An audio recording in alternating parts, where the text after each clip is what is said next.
கரூர் பிரச்சார நெரிசலில் சிக்கி உயிரிழந்தவர்களின் குடும்பத்தினரை சென்னை அருகே மாமல்லபுரம் அழைத்து விஜய் ஆறுதல் தெரிவிக்கிறார். கரூர் பிரச்சார கூட்டத்தில் உயிரிழந்தவர்களின் 37 குடும்பங்களைச் சேர்ந்தவர்களை நேரில் வரவழைத்து விஜய் ஆறுதல் தெரிவிக்கிறார். அண்மை செய்தியாக நாம் பார்த்து வருகிறோம். கரூர் பிரச்சார நெரிசலில் சிக்கி உயிரிழந்தவர்களின் குடும்பத்தினரை சென்னை அருகே மாமல்லபுரம் அழைத்து விஜய் ஆறுதல் தெரிவிக்கிறார். கரூர் பிரச்சார கூட்டத்தில் உயிரிழந்தவர்களின் 37 குடும்பங்களை சேர்ந்தவர்களை நேரில் வரவழைத்து விஜய் ஆறுதல் தெரிவிக்கிறார்.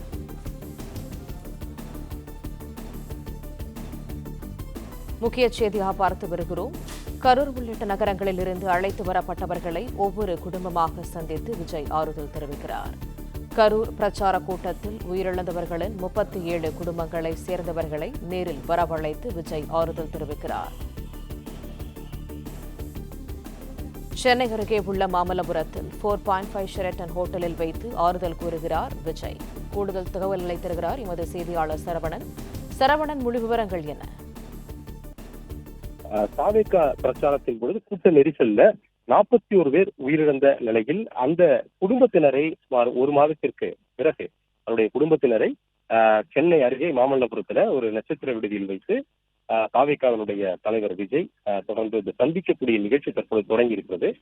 கரூரில் உயிரிழந்தவர்களுடைய குடும்பத்தினர் அங்கிருந்து நேற்றைய தினம் அவர்கள் பேருந்தின் மூலமாக அழைத்து வரப்பட்டார்கள். நேற்று இரவே இங்கு அழைத்து வரப்பட்டார்கள். இங்கே அவர்கள் தனித்தனியாக ஒவ்வொரு குடும்பத்தினருக்கும் அறையில் அவர்கள் தங்குவதற்கான ஏற்பாடுகள் செய்யப்பட்டது.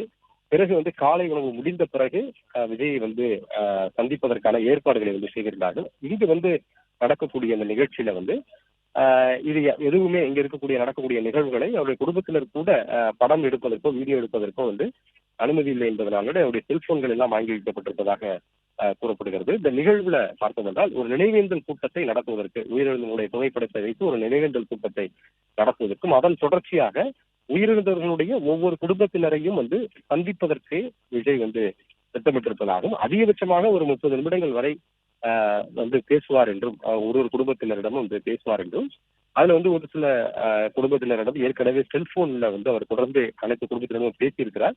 இது நேராக அவர் பேசும் பொழுதும் ஏற்கனவே அந்த நிவாரண தொகைகள் எல்லாம் அவர்கள் தரப்பில் இருந்து அனுப்பப்பட்டிருக்கிறது.